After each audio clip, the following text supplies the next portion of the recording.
बहनें माँ का रूप होती हैं। बहन की शादी को 6 साल हो गए हैं। मैं कभी उसके घर नहीं गया। होली, दिवाली, रक्षाबंधन पर कभी कभी मम्मी पापा जाते हैं। मेरी बीवी एक दिन मुझे कहने लगी, आपकी बहन जब भी आती हैं उसके बच्चे घर के हाल बिगाड़ कर रख देते हैं। खर्च डबल हो जाता है और तुम्हारी माँ हमसे छुप छुपा कर कभी उसको साबुन की पेटी देती हैं, कभी कपड़े, कभी सर्फ के डिब्बे और कभी कभी तो चावल का थैला भर देती हैं। अपनी माँ को बोलो ये हमारा घर है, कोई खैरात सेंटर नहीं। मुझे बहुत गुस्सा आया। मैं मुश्किल से खर्च पूरा कर रहा हूँ और माँ सब कुछ बहन को दे देती हैं।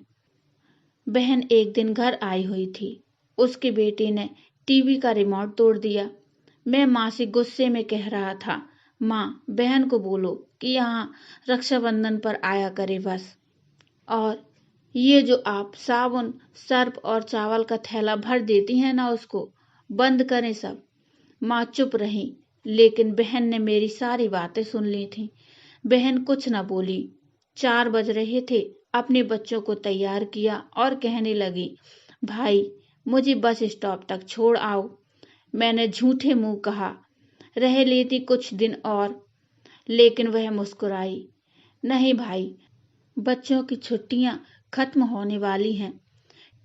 फिर जब हम दोनों भाइयों में बंटवारा हो रहा था तो मैंने साफ इनकार किया, भाई मैं अपनी जमीन से बहन को हिस्सा नहीं दूंगा। बहन सामने बैठी थी, वह खामोश थी, कुछ ना बोली। माँ ने कहा, बेटी का भी हक होता है। लेकिन मैंने गाली देकर कहा, कुछ भी हो जाए मैं बहन को हिस्सा नहीं दूंगा। मेरी बीवी भी बहन को बुरा भला कहने लगी। वह बेचारी खामोश रही। बड़ा भाई अलग हो गया। कुछ वक्त बाद मेरे बेटे को टीवी हो गई। मेरे पास उसके इलाज करवाने के पैसे नहीं थे। मैं बहुत परेशान था। 1 लाख रुपया कर्ज भी ले लिया था। मैं बहुत परेशान था। कमरे में अकेला बैठा अपने हालात पर रो रहा था। उस वक्त वही बहन घर आ गई। मैंने गुस्से से बोला, अब ये आ गई है मनहूस। मैंने बीवी को कहा, कुछ तैयार करो बहन के लिए। तो बीवी मेरी पास आ गई, कोई जरूरत नहीं कुछ भी पकाने की इसके लिए। फिर 1 घंटे बाद वह मेरे पास आई। भाई परेशान हो? बहन ने मेरे सर पे हाथ फेरा। बड़ी बहन हूं तेरी, अब देखो मुझसे भी बड़े लगते हो। फिर मेरे करीब हुई, अपने पर्स से सोने के कंगन निकाले, मेरे हाथ पे रखे और आहिस्ता से बोली, पागल तू ऐसे ही परेशान होता है? ये कंगन बेचकर अपना खर्चा कर, बेटे का इलाज करवा। शक्ल तो देख जरा, क्या हालत बना रखी है तुमने। मैं खामोश था, बहन की तरफ देखे जा रहा था। वह आहिस्ता से बोली, किसी को न बताना कि कंगन के बारे में। तुमको मेरी कसम है। मेरे माथे पे प्यार किया और 1000 रुपए मुझे दिया, जो 150 के नोट थे। शायद उसकी जमा पूंजी थी।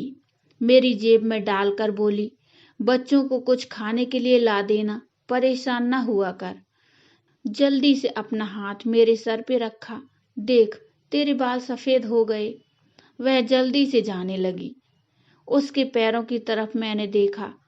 टूटी हुई जूती पहनी थी, पुराना सा दुपट्टा ओढ़ रखी थी।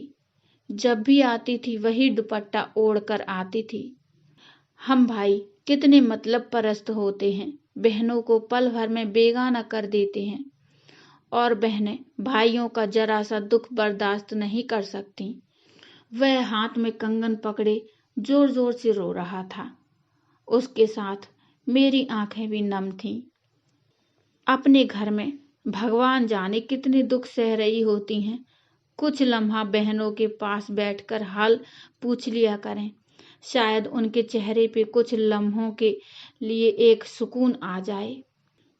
दोस्तों, ये छोटी सी कहानी बड़ी ही भावुक है। आपको कैसी लगी मुझे कमेंट में बताइए और अपने विचार और सुझाव भी मुझे कमेंट में बताइए। कहानी अच्छी लगी हो तो लाइक करिए और चैनल को सब्सक्राइब कर लीजिए। Thank you.